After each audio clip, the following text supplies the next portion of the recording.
Madam Speaker, thank you very much for joining us tonight. How did it feel to finally have that gavel in your hand today? It still feels surreal. I keep asking my staff, am I dreaming from last night or did it finally happen? Did we get this across the finish line? Did we respond to the voters of Pennsylvania who chose to reject divisiveness and partisanship and put Democrats in the majority for the first time in 12 years? You know, when we see these events, it means something to us to see the first woman become Speaker. What does it mean to you? What it means to me, it means that my grandmother, who I'm named after, Joanna McClinton, a domestic worker in Greenville, North Carolina, this is a moment that she probably prayed for.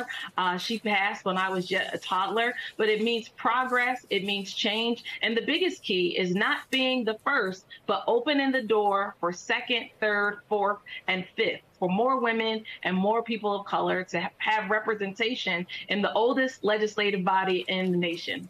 You are now the Speaker in a House where, when the Republicans were in control, were trying to pass a bill that would amend the state constitution to declare that there is no right to abortion in the Pennsylvania Constitution.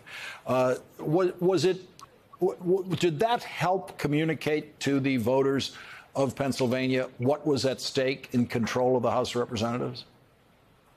I will have to say that in the state capitals, neighbors do not always know how extreme Republicans behave and how extreme their agenda is. So certainly them moving very quickly on a Friday night in July, our last night of session, to pass a constitutional abortion ban, the first step, it definitely shined a bright light on their agenda. And it exposed what they would try to do if they were to remain in control here in Harrisburg.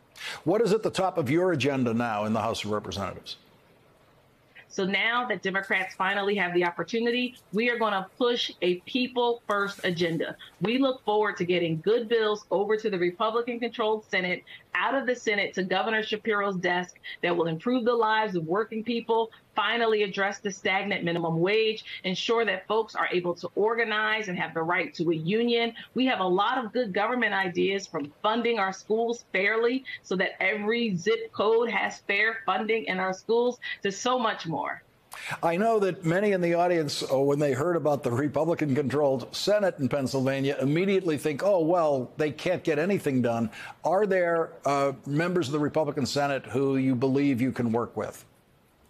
Absolutely. So the president pro tem of the Senate is Kim Ward, the first woman to hold that post. When I was staff in the Senate, chief counsel to my state senator, the president pro tem and I were able to develop a good relationship then, before I was an elected official. So I know that we'll be able to sit down here in Harrisburg and do the hard work looking at the bills where we have common ground and getting them out of our chambers to the governor's desk.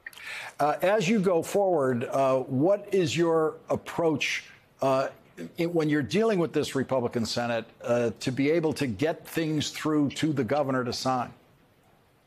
So the first thing is collegiality and respect. That's something we haven't seen in the House, and I hope to lead by example by showing them the opportunities that exist where our constituencies from rural to urban communities in Pennsylvania need help, and how we can work together to craft the solutions to respond to the problems of this day.